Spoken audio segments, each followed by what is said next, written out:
Wendell Talibong na isang matandang dragon na po sa pondo por pondo. Kung bakit po natin tinawag na pondo por pondo, sapagkat hindi po kayo makakapag-comment at makakapag-subscribe nang hindi po kayo nagbabayad. Yan Nga isang debater daw ko, no, ng sinasabing mga kaibigan po natin sa Catholic, pero sa tingin ko po ay hindi siya dapat paniwalaan, okay? Sorry to say, hindi siya kapanipaniwala dahil mahilig siyang gumamit ng mga pananalita na wala sa katotohanan. Ito lang po, disclaimer po, ito lang po. Si Mr. Tampered lang po ang aking content, hindi po kasama ang buong Catholic. Kasi nagpapakilala po siya na defender ng Catholic, pero mas nililigaw mo po ang puso't damdamin ng ating mga kaibigan sa Iglesia Katolika.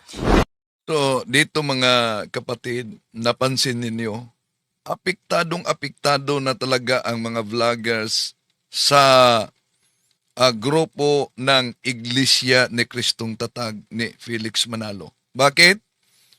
Una, namimersonal at ginagamit na nila yung tinatawag na fallacy of ad hominem. Yeah? Pero alam nyo ba, ang sabi ng The Revealers, matandang dragon daw ako. Pero kung may background kayo sa tinatawag na psychology, mga kapatid, alam nyo ba kung ano ang ibig sabihin pag sinabing matandang dragon? Alam nyo ba sa psychology yan? Ang matandang dragon, metaphor for power o threat yan. So ang dragon, kahit na sa mga iba't ibang kultura, ito'y sagisag ng lakas, panganib. At kapag sinabi na matandang dragon, maaaring sabihin, may karanasan ka, pero mapanganib ka sa kanila.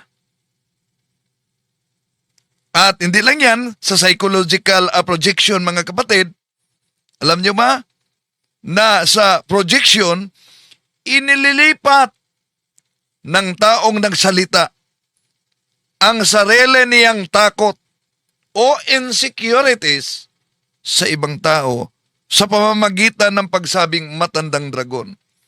At ito namang isang INC na si Miss Jopina, sa pamamagitan ng pagsagot ko daw, maraming mga Katoliko ang nailigaw ko. Aber, kung talagang maraming Katoliko ang nailigaw ko, magbigay ka ng isa lang na kaanib sa Katoliko na dahil sa pagsagot ko sa maling aral ng Iglesia ni Cristo, sila'y naligaw. Isa lang. Dahil sabi niya, marami. Tatalakayin natin ito at ipagpatuloy natin ang pagsagot, punto por punto, sa argumento ng Iglesia ni Manalo.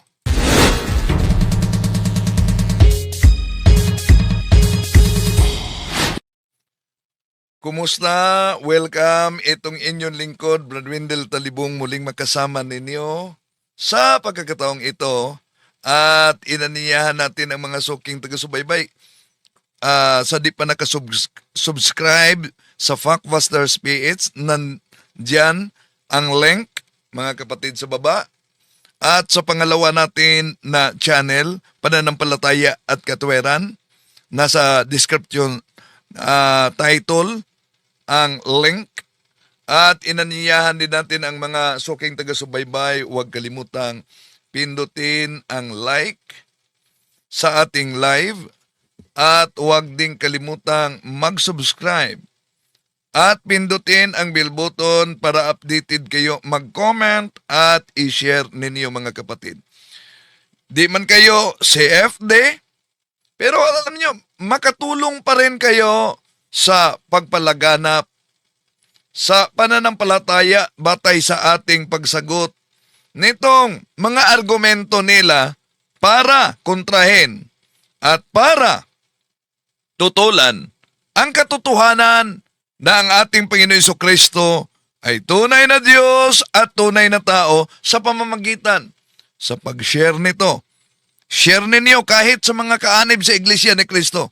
No? I-share ninyo ang videong ito at sa mga kapwa Katoliko, sa mga lay ministers, sa mga katikista, at sa mga kasama nating Katoliko para alam ninyo kung sakali na yung mga ngaral at manggagawa sa Iglesia ni Cristo ay makapunta sa inyong bahay at may mga pagpupulong, alam ninyo paano sagutin ang ganitong mga argumento nila para tutulan na si Kristo ay hindi Diyos.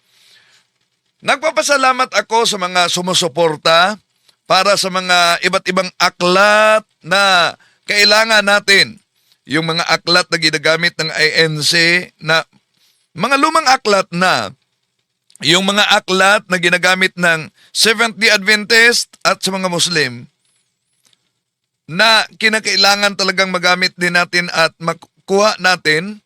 Nagpapasalamat ako sa mga suporta nila ni Sis Rosa Leopoldo Reyes, Dr. Eric Padilla, si Attorney James Beron, si Bro Merlin Cesario Bansuela, si Engineer Eugene Pigaro Rola, si Mr. and Mrs. Apolinar Angini Mauricio, at si Sis Juicy Bilabay. Maraming salamat po sa inyong suporta. Mga kapatid, ipagpatuloy natin ang ating naunang pagsagot, no, sa mga ministro ni Felix Manalo, pero alam nyo, apektado na yung mga vloggers ng INC.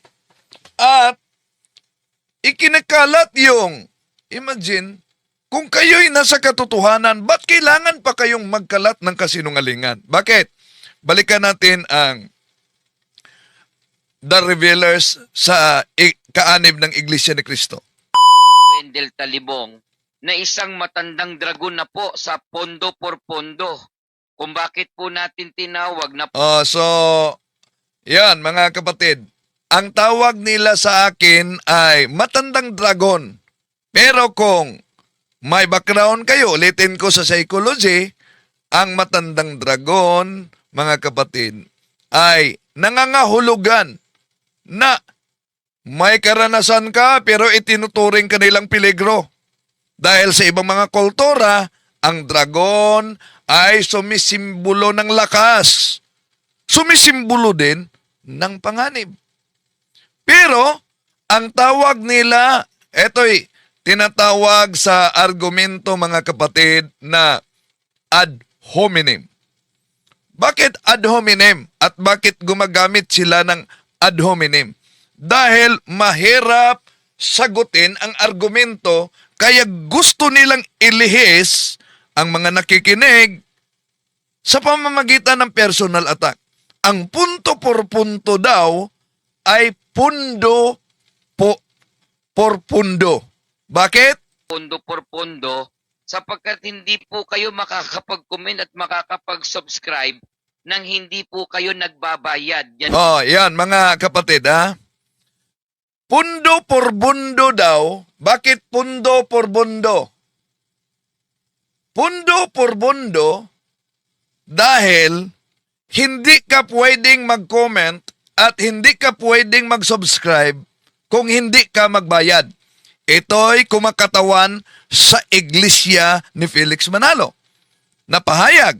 Ngayon, ang tanong, totoo ba mga kapatid na sa kay Father Darwin punto por punto at dito mismo sa ating channel, di ka pwedeng mag-comment at di ka pwedeng mag-subscribe kung di ka magbayad? Totoo ba ang sinabi nitong kaanib sa iglesia ni Manalo? Ulitin natin. Tinawag na pondo por pondo, sapagkat hindi po kayo makakapag-comment at makakapag-subscribe nang hindi po kayo nagbabayad. Yan. Ang tanong dito, sinubukan kaya niyang mag-comment? Sinubukan kaya niyang mag-subscribe? By the way, bago tayo magpatuloy, sa mga nagkomento diyan, walang bayad po, free. Ilagay ninyo kung saan kayo ngayon nagsubaybay at nakabase para malaman natin kung saan nakaabot ang videong ito. Imagine,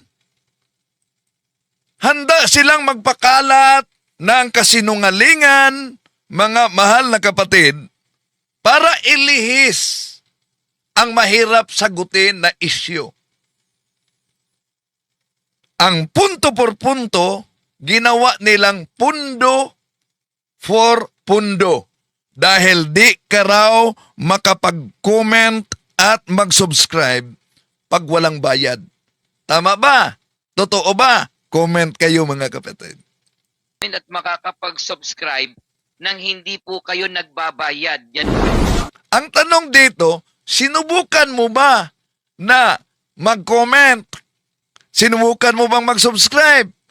But sabi mong hindi ka maka-comment, ay may mga nag-comment na, free daw. Wala daw silang bayad. Singapore, Europe, ang daming mga nag-comment ngayon. Poblasyon, Talisay, City, Cebu. So daming mga nag-comment ngayon. May bayad ba sila? Mga nag-subscribe. Imagine, paano makakuha ka ng maraming followers kung ang pag-subscribe ay kailangang magbayad ka. So, ibig sabihin, ang pwedeng mag-subscribe, yun lang may pera. Yun ang gusto nilang ipalitaw.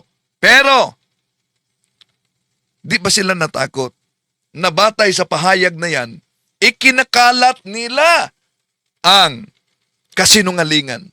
At alam natin kung sino ang ama ng kasinungalingan. Juan 8:44, walang iba ang Diablo.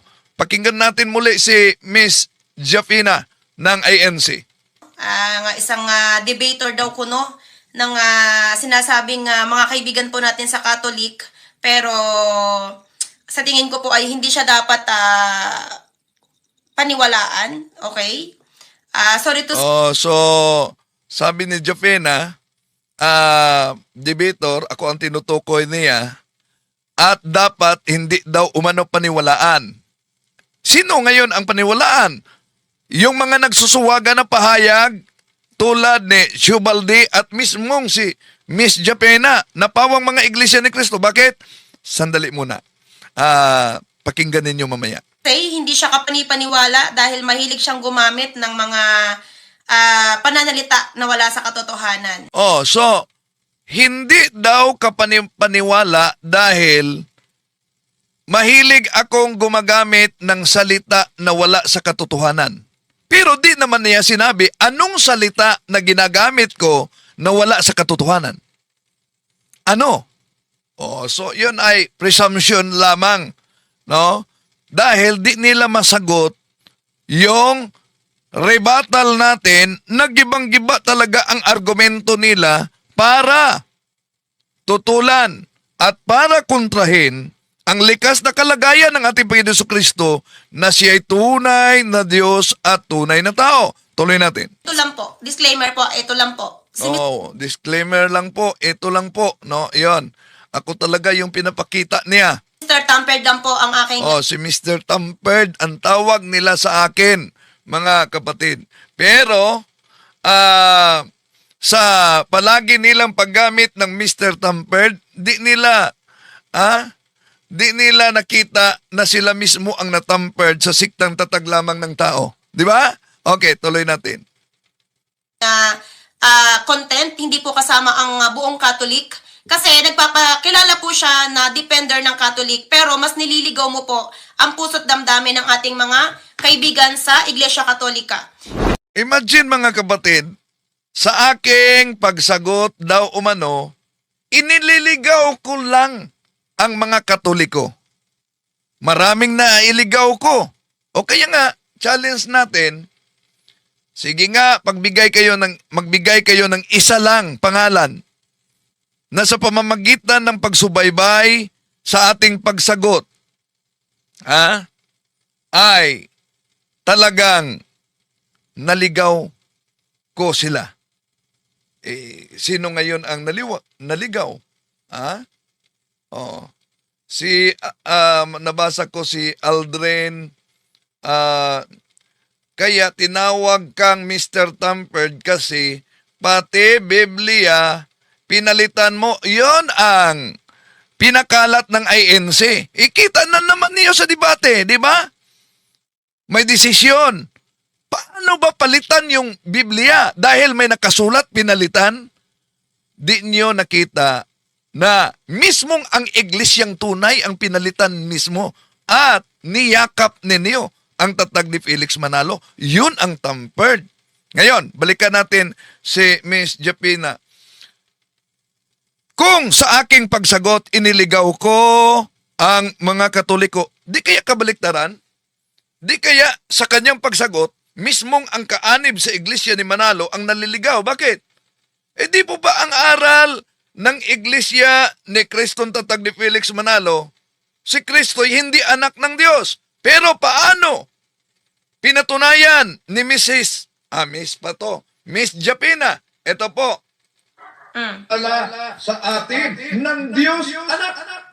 Pinakilala ng Diyos anak. Hindi mabasa. Ano yung pinakilala ng Diyos anak? Syempre, Diyos Ama. Nako! Narinig ninyo? Ano daw ang pinakilala ng Diyos anak? Ibig sabihin, tinanggap niya na si Kristo'y Diyos anak. Ala sa atin ng Diyos anak. Pinakilala ng Diyos anak. Hindi mabasa. Ano yung pinakilala ng Diyos anak? Syempre, Diyos Ama. Diyos Ama, kasi anak siya eh. Yan. Ngayon, ano naman ang aral ng Iglesia ni Cristo? Kaugnay sa ating Panginoon Jesucristo. Ala po ng Iglesia ni Cristo, mga mahal po naming mga panauhin, ay batay po sa itinuturo ng Biblia kung ano ang tunay na kalagayan ng ating Panginoon Jesucristo.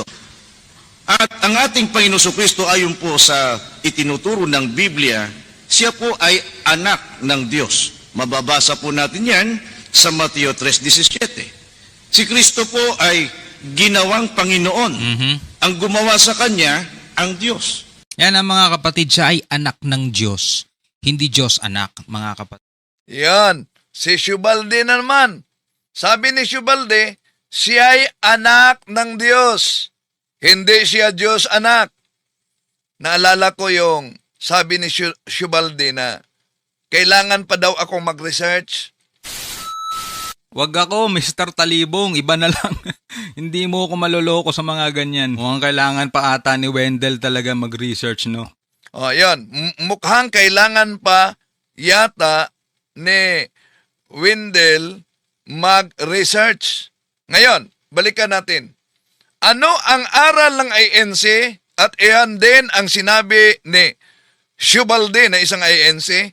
Diyos anak, hindi anak ng Diyos. Ito. Ala po ng Iglesia ni Cristo, mga mahal po naming mga panauhin, ay batay po sa itinuturo ng Biblia kung ano ang tunay na kalagayan ng ating Panginoon Jesucristo. At ang ating Panginoon Jesucristo ayon po sa itinuturo ng Biblia, siya po ay anak ng Diyos. Mababasa po natin yan sa Mateo 3:17. Si Kristo po ay ginawang Panginoon. Ang gumawa sa Kanya, ang Diyos. Yan ang mga kapatid, siya ay anak ng Diyos. Hindi Diyos anak, mga kapatid. Yan. Anak ng Diyos, hindi Diyos anak. Pero ang tanong, ginagamit ninyo na salin ito, ang salita ng buhay. Di ba ninyo na-research sa Juan 1:18 ang salita ng buhay na ang mabasa? Wala pang nakakita sa Diyos Ama kahit kailan. Subalit, pinakilala siya sa atin ng Diyos anak. Kahit nga si Japina, anong sabi niya? Ala sa atin ng Diyos anak. Pinakilala ng Diyos anak. Hindi mabasa. Ano yung pinakilala ng Diyos anak? Syempre, Diyos Ama. No, so, sino ngayon ang walang research dito? Kung ating tutuusin mga kapatid, yung pahayag nila, lilitaw ang pagsusuwagan nitong kapwang mga Iglesia ni Kristong tatag ni Felix Manalo. Kaya nga, nang rumisbak si Miss Japena, abay, ito na, tinatawag na ad hominem. Masasabi pong ito'y kabobohan. Parang tanga lang po, mawalang galang na po sa salita ko ha, bilang isang tao. Paano ko ba masasabi ito na hindi ko may iwasang magsabing parang tanga lang? Diba? Parang tanga lang. Yan.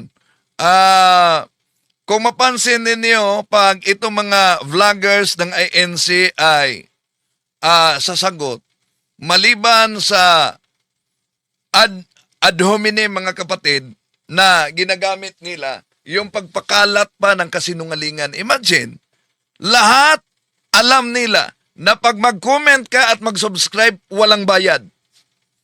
Pero bakit ikinakalat nitong taga The Revealers na pag mag-subscribe ka at mag-comment, may bayad?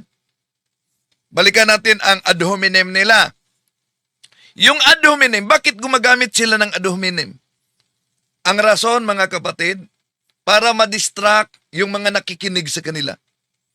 Ang ad hominem po, mga kapatid, ay isang epektibong paraan upang ilihis ang usapan. Ibig sabihin, gawin nilang emosyonal ang diskusyon. Kaya aatakihin nila yung pagkatao, aatakihin nila ang kredibilidad ng kanilang kalaban, kahit walang kinalaman sa teksto. Yon ang style at tatak Iglesia ni Kristong kay Felix Manalo. Pero, ipanalangin natin sila mga kapatid. No? Panalangin natin sila dahil sila'y biktima lamang. No, alam niyo naman, biktima lang. Kaya ang tawag niyan, kung si Michael Sandoval pa na ministro, brainwash. Alam niyo, madaling makilala yung brainwash eh. Pag sinabi pong brainwash, sarado ang isip, yung maling ginagawa nung kanyang tagapangaral o mangangaral, hindi niya makita. Yan ang brainwash pala. Yung maring aral, di daw makita. Kaya huwag kayong brainwash. Huwag kayong magalit. Sa ating pagsagot dito, inilahad lang natin ang mga talata at ang mga argumento na nagpapatunay na ang interpretasyon mula pa ni Felix Manalo at ipinangaral ngayon ng mga ministro ni Felix Manalo ay talagang sagad sa kamalian. Bakit? Ipagpatuloy natin Ipagpatuloy natin dahil mahaba yung video. Sinagot natin punto por punto. Mapatutunayan daw ba talagang si Kristo ay tao batay sa Biblia? Ito mga kapatid ay nasagot na natin. Sa hindi pa, ngayon lang nakapasok at gusto talagang malaman kung paano at ano ang sagot. Nung ginamit nila 8:40 sa Juan na ang ating Panginoon Kristo'y nagsabing siya ay tao. Therefore, ang konklusyon, si Kristo ay hindi Diyos. Dahil ginamit nilang Ezekiel, ginamit nilang Osias, na ang Diyos ay hindi tao.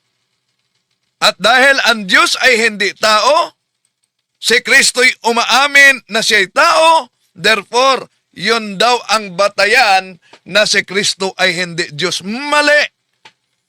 Bakit? Sinagot natin yan. Nasa ibang video na, pwede ninyong bisitahin. Dahil si Kristo both human and divine. Tunay na Diyos at tunay na tao. Sa argumento naman nila, ibig ba sabihin na kung si Kristo ay Diyos at siya ay nagpatunay sa Juan 17:1-3 na ang Ama ay kaisa-isang Diyos. Ibig po ba sabihin, dalawa na ang Diyos? Hindi. Nanatiling iisang Diyos. Dahil ang ating Panginoon Jesucristo, hindi ibang Diyos sa Ama. Kaya nga sabi ng ating Panginoon Jesucristo, ako, Juan 10:30, ako at ang Ama ay iisa. Hindi sinabi, ako at ang Ama ay dalawa na. Okay. Tuloy natin mga kapatid yung video pahayag nila na di pa natin nabigyang reaksyon. Sa Bibliang Ingles, halimbawa, dito po sa Biblia, kung tawagin ay Knox, Bago dyan. Di pa natin yan na bigyan ng komentaryo mga kapatid. Meron pang pahayag siya na di pa natin nabigyan ito. Diyos, hindi tao, payag ba siya? Yung pag hindi payag, sagot kayo. Hindi po. Hindi. Ang sabi ng Diyos, ako'y Diyos, hindi tao. Eh yung tao, sabi ng Diyos, ikaw ay tao, hindi Diyos. Anong sabi ni Kristo? Ako'y tao na nagsasabi ng katotohanan ng narinig ko sa Diyos. Yun ang katibayan. Isa sa mga katibayan na hindi po si Kristo ang tunay na Diyos. O yan, isa daw sa katibayan na ang ating Panginoong Jesucristo ay hindi Diyos. Isa lang, umano, sa katibayan. Dahil sabi ng Diyos, ikaw tao, hindi Diyos. At sabi naman umano ng ating Panginoong Jesucristo, ako'y tao. Kaya, yun ang katibayan, isa sa katibayan na ang ating Panginoon Jesucristo ay hindi Diyos. Tama ba? Mali. Bakit mali? Bakit hindi totoo? Dahil, nang sinabi ng Diyos, ikaw ay tao, at sinabi ni Jesus, ako ay tao, ay patunay ba yan na ang ating Panginoon Hesus hindi Diyos? Hindi, dahil sa Biblia mismo, ang Biblia nagtuturo kung ano ang ating Panginoon Jesucristo. Una, siya ay tao ayon sa kalagayan, tinatawag na incarnation. Si Jesus ay Diyos ayon sa likas, divine nature. At nauna natin niyang sinagot, mga kapatid, para maunawaan din ninyo, pwede niyong bisitahin ang iba pa mga video na tinatalakay natin. So, parehong totoo, hindi salungat. Dahil ang tunay na doktrina, ang ating Panginoong Jesucristo ay tunay na Diyos at tunay na tao. So, totoo na sinabi ng ating Panginoong Jesucristo sa Juan 8:40, ako ay tao. Tama yan. Di tutol ang simbahang Katoliko niyan. Pero may sinabi ba ang ating Panginoong Hesus na ako'y hindi Diyos? Wala namang mabasa diyan, di ba? Kumo pinagtagpi-tagpi nila ang talata sa Ezekiel, Osias, Juan 8:40, ang konklusyon nila, ang ating Panginoon Jesucristo ay hindi na Diyos. Kung pipiliin lang ang isang talata, mga kapatid, yung 8:40 ng Juan, ako ay tao. At tatanggalin yung iba. Iwasan na. Yung pagbasa sa iba. Abay, lilitaw na ang ating Panginoon Jesucristo ay tao sa likas na kalagayan, hindi Diyos. Pero,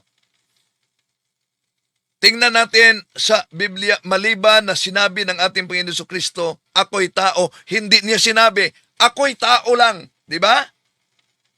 Nag-angkin siya ng pag-iiral, paano niyan ipaliwanag? Nag-angkin siya ng pag-iiral bago pa likhain ang lahat. Asan mabasa? Di po ba nabasa yan?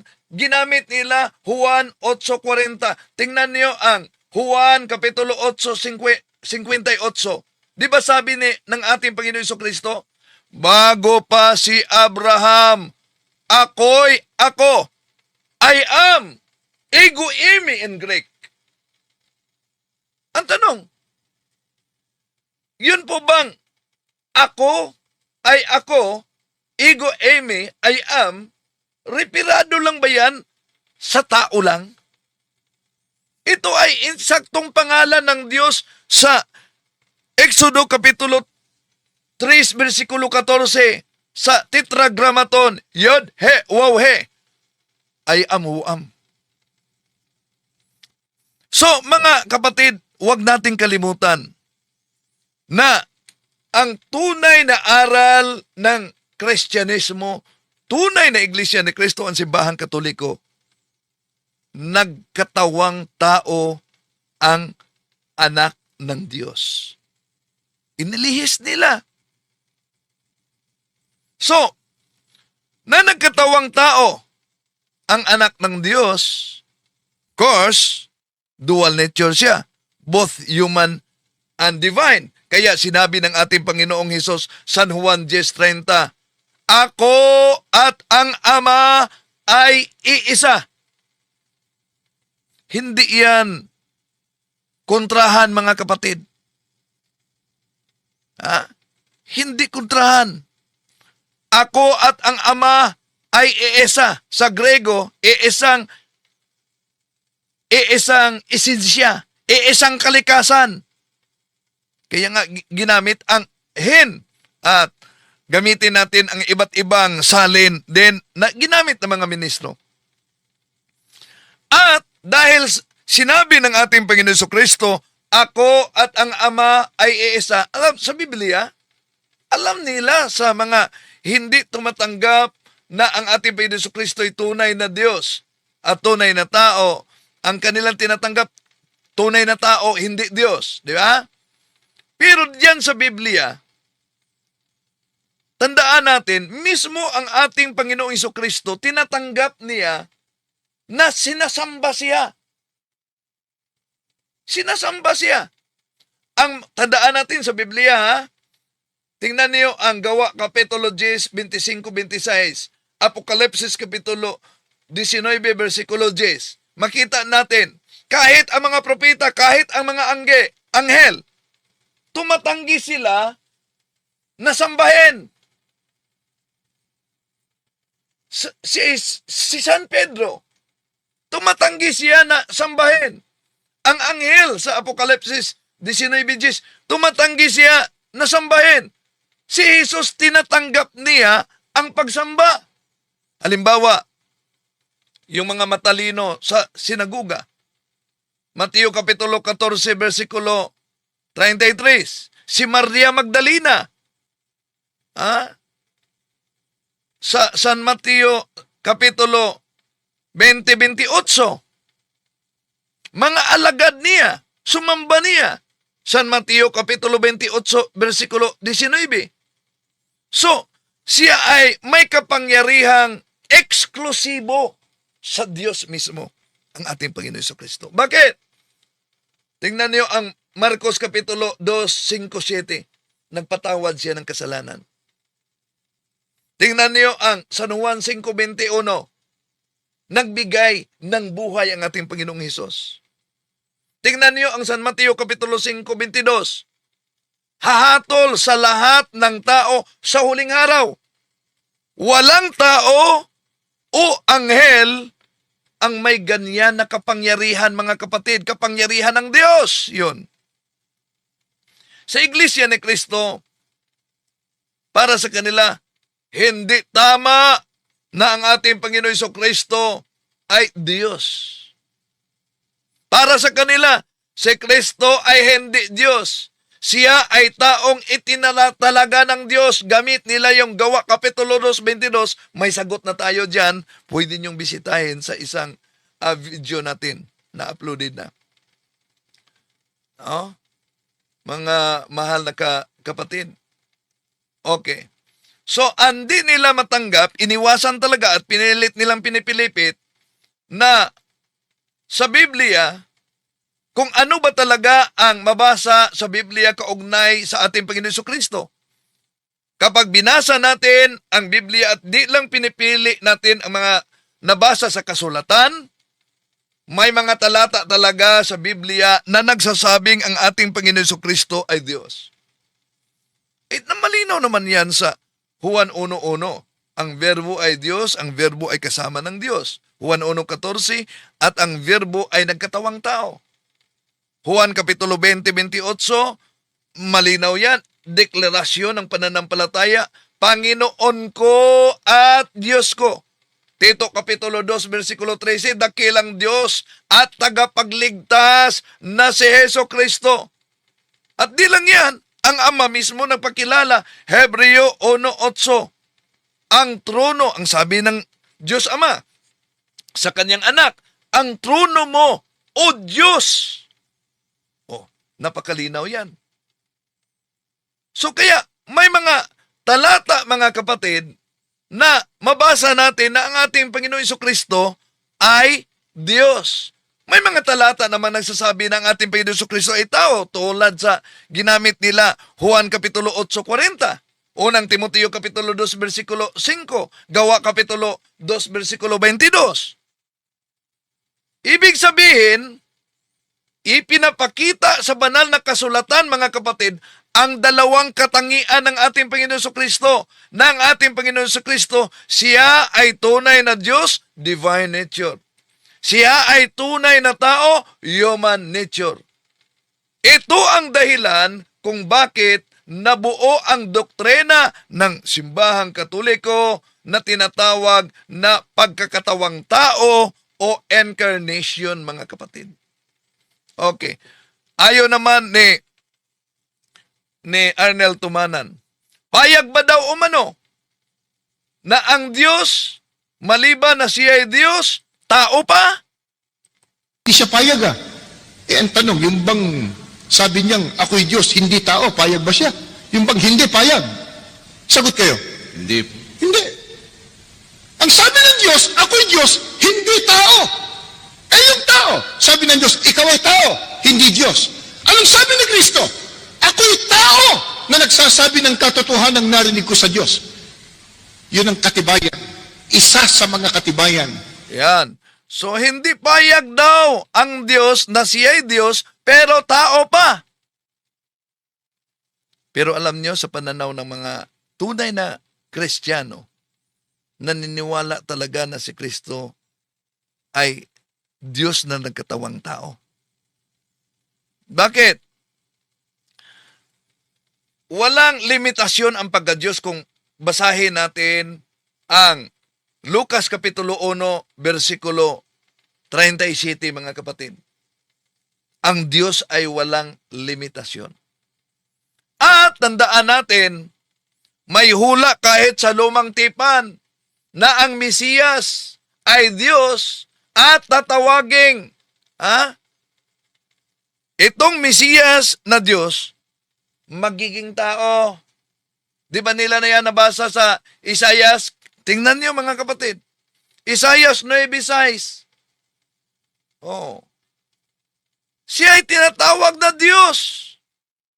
Kaya nga, nabasa natin Juan Kapitulo 1, versikulo 1, ang verbo ay Diyos, ang verbo ay kasama ng Diyos, at sa Juan 1:14, ang verbo ay nagkatawang tao.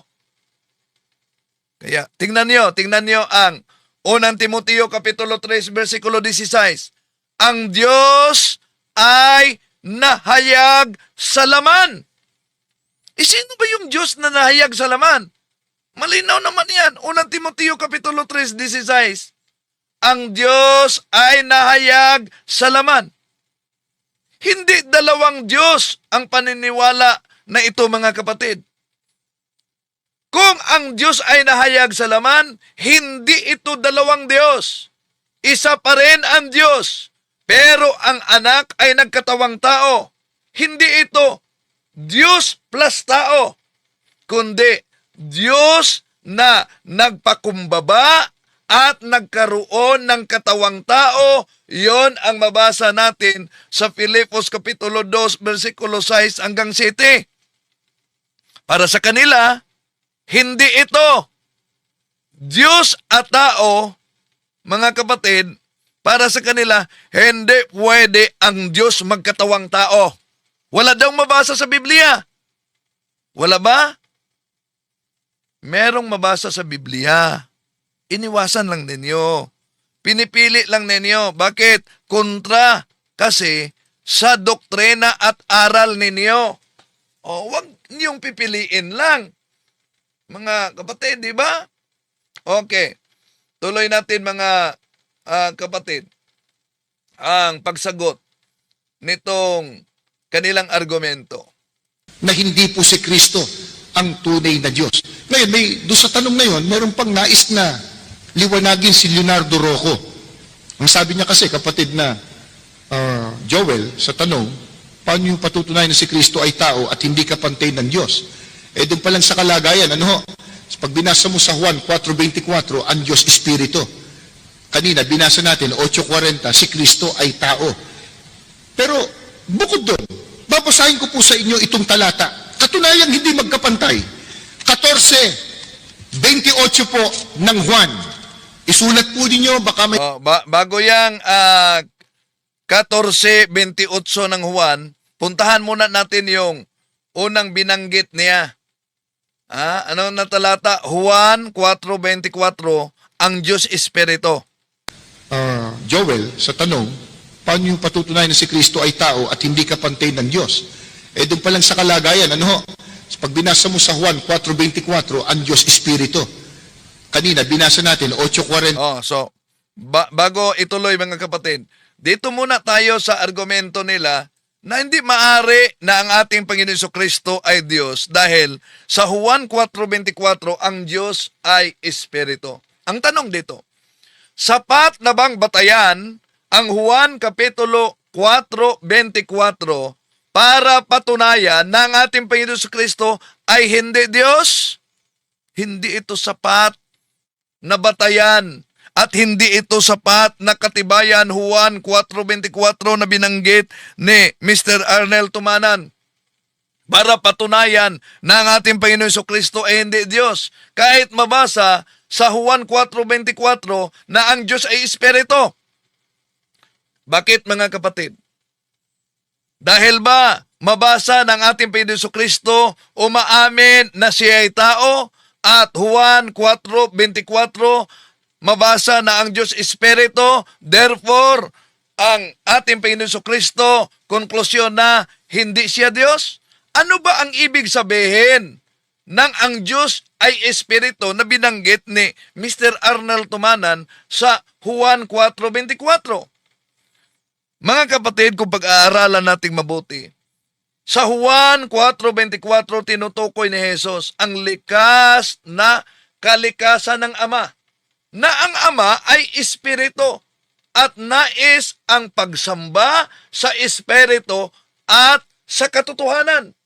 Hindi sinasabi ng talata sa Juan 4.24 na lahat ng Diyos ay Espiritu o lahat ng Espiritu ay Diyos. Dahil ang mga anghel, Espiritu din sila pero di sila Diyos.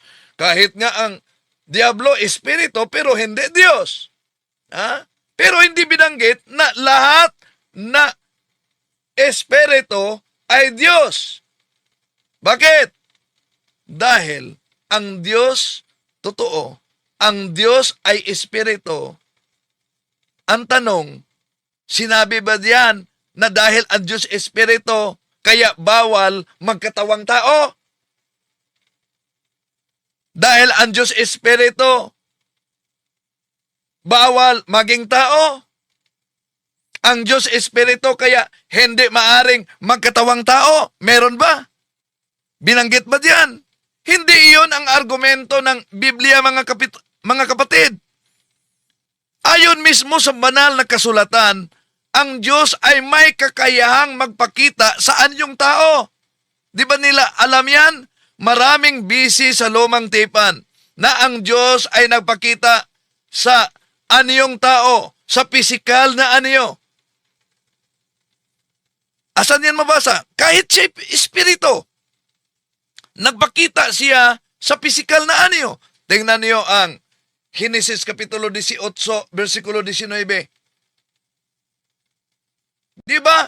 Si Yahweh nagpakita kay Abraham bilang isang lalaki. Kumain pa ng pagkain. Exodo Kapitulo 24, versikulo 9 hanggang 11. Nagpakita siya ni na Moises at ng mga 70 matatanda ng Diyos. Ang punto dito, mga kapatid, ang punto dito, hindi limitado ang Diyos. ang pagiging espiritu ay hindi hadlang sa kaniyang pagpakita o pagkatawang tao. Ang pagiging tao ng ating Panginoon Jesucristo, kung tingnan natin sa Biblia, dahil nagpapakumbaba siya, dahil, tingnan nyo ang Pilipos Kapitulo 2, versikulo 6 hanggang 7. Napakalinaw yan. Okay, punta na tayo sa argumento ni Arnel Tumanan sa Juan 14:28 ba yun? Balikan natin. Si Kristo ay tao. Pero bukod doon, babasahin ko po sa inyo itong talata. Katunayang hindi magkapantay. 14:28 po ng Juan. So mag-ingat kayo dito ha sa kanilang interpretasyon gamit ang 14:28 ng Juan. Isulat po ninyo, baka may Biblia po kayo sa inyong tahanan. Sige, isulat ninyo. Narinig ninyo kung paanong sinabi ko sa inyo, papanaw ako at paririto ako sa inyo. Kung ako'y inyong iniibig, kayo'y mga gagalak dahil sa ako'y pasa sa Ama, sapagkat ang Ama, ang Diyos, ay lalong dakila kaysa akin. Pantay ba? Sabi ni Kristo ang Ama, ang Diyos, lalong dakila kaysa akin. At dito mga kapatid, gumagamit pa siya ng iba't ibang salin ng Biblia. Pero, butatan naman pagsagutin natin. Bakit? Ngayon, balikan muna natin yung Juan 14:28. Kadalasan ginagamit ito ng mga kapatid natin sa INC na argumento. Kung Diyos si Jesus, bakit sinabi niya sa Juan Kapitulo 14, versikulo 28, ang Ama ay higit sa Kanya? Di sila kapantay. Inaamin niya yan, na ang Ama ay higit sa Kanya. Wala tayong tutol sa pag-amin niya. Pero hindi ibig sabihin, hindi Diyos ang ating Panginoon Jesucristo. Sinabi ito ni Jesus dahil mas mababa ang kanyang likas, ang kanyang nature kaysa Ama. Mas mababa ang kanyang pagkatao kaysa Ama.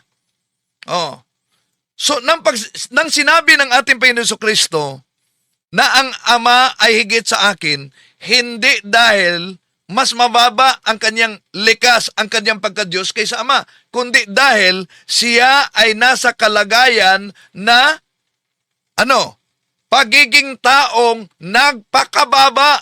Yun ang mabasa natin sa Pilipos Kapitulo 2, versikulo 6 hanggang 8. Iba ang pagka-Diyos, nature. Ulitin ko iba ang pagka-Diyos, nature, likas. Iba ang papel. Iba ang tungkulin na tinanggap niya bilang taong isinugo ng Ama. Kaya nga, silipin natin ang Pilipos Kapitulo 2, versikulo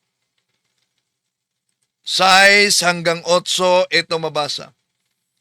Kahit siya'y likas at tunay na Diyos, hindi niya ipinagpilitang mananatiling kapantay ng Diyos. Sa halip, kusa niyang hinubad ang pagiging kapantay ng Diyos at naging katulad ng isang alipin. Ipinanganak siyang tulad ng mga karaniwang tao. At nang si Kristo'y maging tao, ulitin ko at nang si Kristo'y maging tao, nagpakumbaba siya at naging masunurin hanggang kamatayan. Maging ito man ay kamatayan sa krus. Nako, napakalinaw mga kapatid. Mas malinaw pa sa sikat na araw. Iniiwasan ba nila ito? Iniiwasan ba nila ang naturang pahayag? So, ang pahayag ay tungkol sa posisyon at hindi sa likas na kalagayan. Sa Juan Kapitulo 14, versikulo 28, kinausap ng ating Panginoon Jesucristo ang mga alagad bago ang kaniyang paghihirap. Siya ay nasa estado ng pagpapakababa. Ang tawag sa Greek, kinosis. Kaya nga, nabasa natin sa Biblia, napakalinaw yan, iwasan ba ninyo yung mabasa sa Biblia? Ulitin natin ang mabasa. Kahit siya'y likas at tunay na Diyos. Ulitin ko, kahit siya'y likas at tunay na Diyos, hindi niya ipinagpilitang mananatiling kapantay ng Diyos. Sa halip, kusa niyang hinubad ang pagiging kapantay ng Diyos at naging katulad ng isang alipin. Ipinanganak siyang tulad ng mga karaniwang tao at nang si Kristo'y maging tao, nagpakumbaba siya at naging masunurin hanggang kamatayan, maging ito man ay kamatayan sa cross. Oh. Ang problema lang, kung pinipili lang ang mabasa sa Biblia. So, batay sa talata natin ginagamit mga kapatid, ibig sabihin, si Jesus ay tunay na Diyos sa kanyang likas. Ngunit pansamantala, siya ay nagpakababa sa tungkulin upang maging masunurin na tao.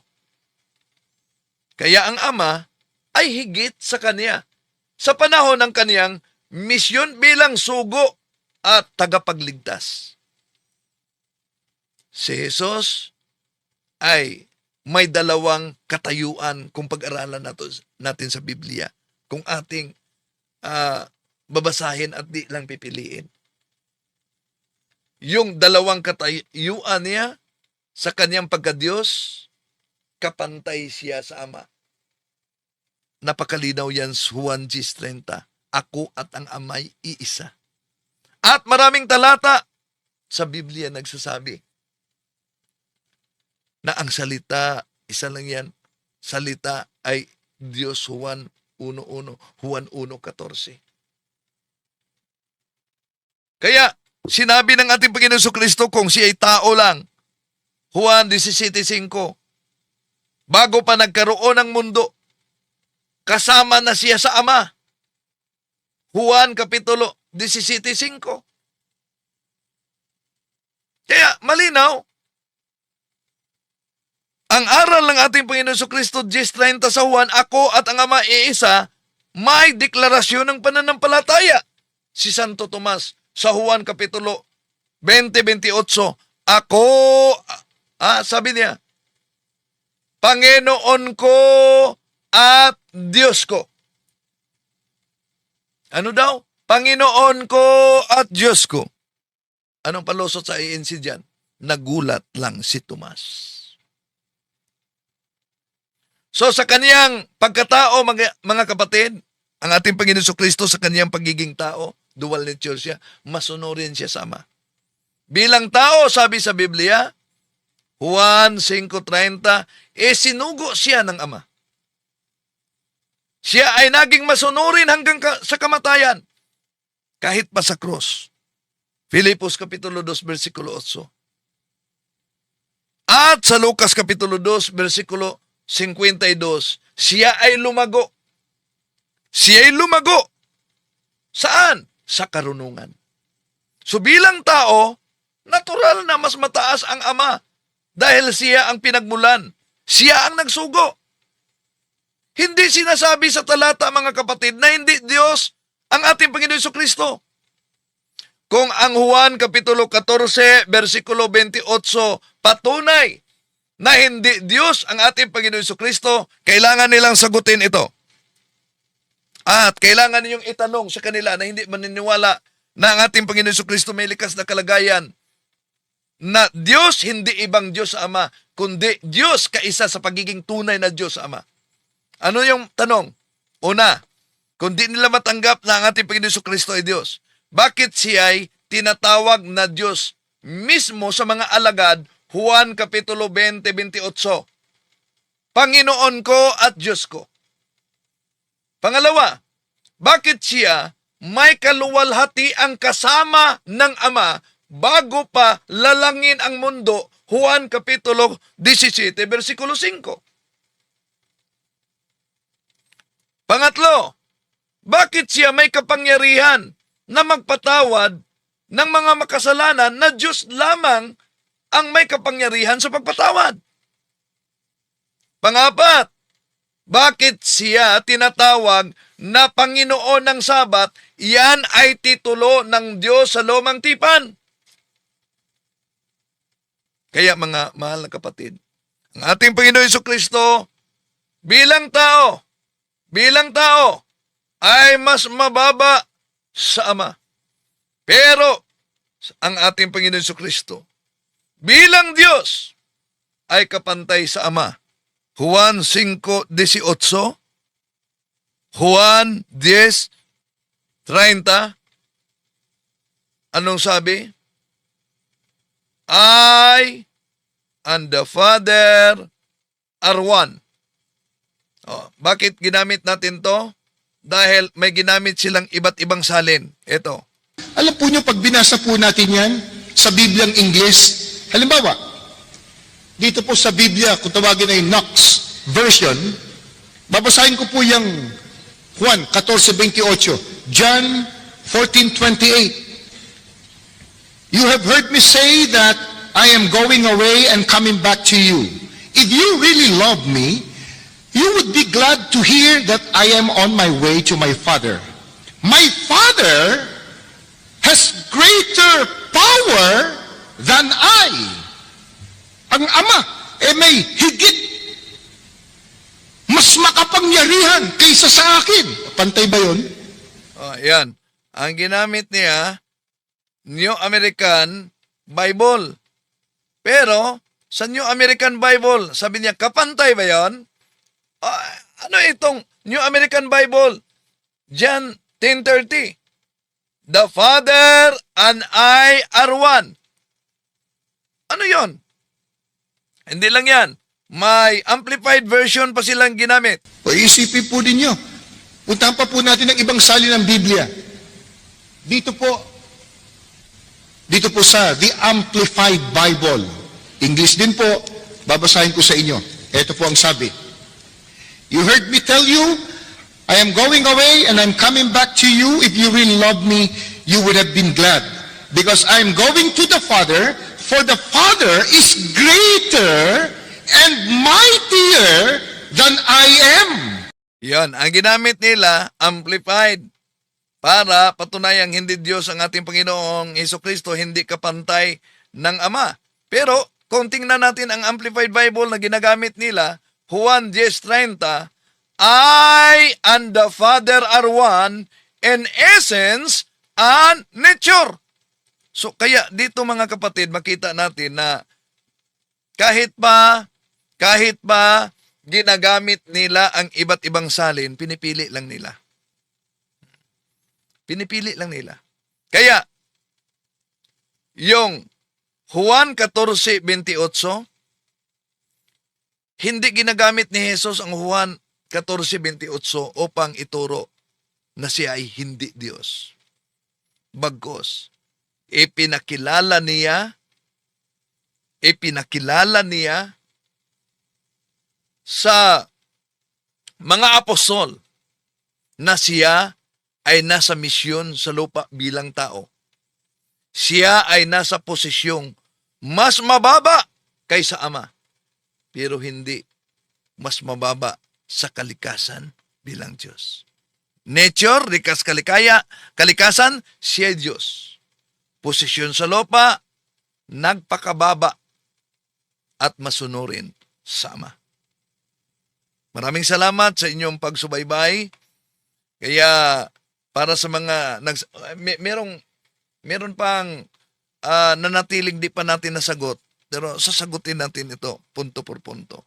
Kaya ang pakiusap natin sa mga nadala sa INC, huwag kayong brainwash. Makinig kayo, pag-aralan ninyo, ikumpara ninyo sa sinabi ng ministro. Dahil kapag pumikit na talaga kayo, batay lang sa aral, tanggapin ninyo kahit mali, ang tawag ayon kay Arnel Tumanan, brainwash yan. Alam niyo, madaling... Mapatutunayan daw ba talagang si Kristo ay tao? Batay sa Biblia. Hindi si Arnel Tumanan, si Michael Sandoval pala ito. Alam niyo, madaling makilala yung brainwash eh. Pag sinabi pong brainwash, sarado ang isip, yung maling ginagawa nung kanyang tagapangaral o mangangaral, hindi niya makita. Yon ang brainwash. Kaya sana, yung mga na-brainwash, na kahit mali ang aral at pinaniniwalang tama, ating ipagdasal. Nasa gabay ng banal na espiritu, sila'y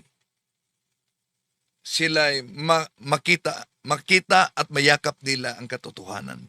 Dahil ayon sa ating Panginoong Heso Kristo, 17:17 ng San Juan, Sanctifica ius in veritate, sermo tuos veritatis est. Maraming salamat po. Hanggang sa muli, itong inyong lingkod, Brother Wendell Talibong.